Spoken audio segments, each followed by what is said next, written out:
Hai, Assalamualaikum dan salam sejahtera. Bersama saya Rashidah Al-Alawiyah, wartawan dari TVPSS SMK Raja Muda Musa Kuala Kangsar Perak. Hari ini kita akan membicarakan satu topik yang menarik, iaitu pendidikan digital dan masa depan.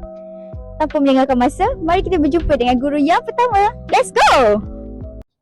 Okey, kita sekarang bersama dengan penolong kanan Hal Ehwal Murid, iaitu Tuan Haji Rosli bin Adnan. Okey, cikgu, boleh saya bertanya soalan? Boleh? Okey, saya tahu bagaimanakah penerimaan murid terhadap penggunaan teknologi digital dalam pembelajaran? Penerimaan pelajar saya lihat memang sangat menggalakkan dan ramai pelajar teruja dalam pembelajaran tersebut. Dan saya lihat sangat positif lah kalau kita menggunakan teknologi-teknologi terkini dalam pembelajaran. Alright, saya rasa adakah cikgu melihat peningkatan minat atau pencapaian murid sejak penggunaan teknologi digital? Daripada pemantauan saya memang pelajar sangat berminat sekiranya guru-guru menggunakan teknologi digital kerana perkara itu adalah perkara yang terkini lah, bukan lagi kita belajar menggunakan kapur ataupun dengan menggunakan papan putih semata-mata. Okey, cikgu, soalan terakhir, apakah kemahiran digital yang paling penting untuk murid kuasai untuk masa depan? Okay, pelajar mesti pandai mencari dan juga mengeksplor data-data dan juga maklumat-maklumat yang perlu digunakan dalam pembelajaran dan konten-konten dalam setiap subjek tersebut. Kemahiran itu perlu dikuasai untuk membantu pelajar mencari maklumat di dalam teknologi yang terkini ini.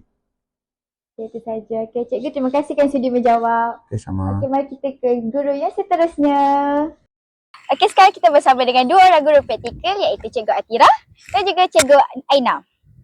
Okey, cikgu, saya ada beberapa soalan. Okey, soalan yang pertama, adakah cikgu menggunakan teknologi ini dalam pengajaran cikgu? Ya, saya menggunakan penggunaan teknologi dalam kelas saya kerana ia mengikut peredaran zaman pada zaman sekarang dan ianya menarik. Okey, soalan selanjutnya, adakah teknologi ini banyak membantu atau agak merugikan masa untuk persediaan jika digunakan di dalam kelas cikgu? Bagi saya sangat membantu.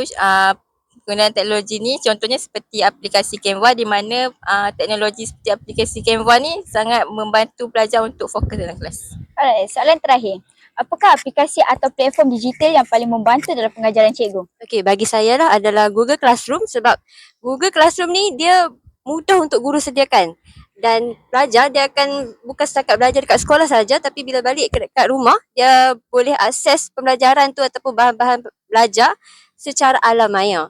Jadi Google Classroom tu adalah aplikasi yang senang diakses oleh guru dan juga murid. Alright, okay, itu saja. Terima kasih cikgu. Okay, sekian saja daripada guru-guru praktikal. Ya, nasihat saya kepada guru-guru, kita kena sedar di zaman yang moden ini kita wajib menggunakan teknologi terkini dalam pembelajaran kerana pelajar-pelajar pun sudah mahir menggunakan teknologi-teknologi digital pada masa kini dan kita kena seiring dengan teknologi terkini. Jadi saya mengharapkan cikgu-cikgu hendaklah mempelajari dari masa ke semasa update pengetahuan dalam pembelajaran digital ini. Okay, harapan saya semoga sistem pendidikan digital ni dapat diterapkan oleh semua guru agar ianya seiring dengan teknologi dan peredaran zaman sekarang. Okey, terima kasih. 1, 2, 3. Sekian sahaja temu bual kita pada hari ini. Semoga temu bual ini memberi gambaran jelas tentang kepentingan pendidikan digital serta persediaan yang perlu dilakukan oleh semua pihak untuk masa depan pendidikan yang lebih cemerlang. Pergi ke sekolah mesti berteman.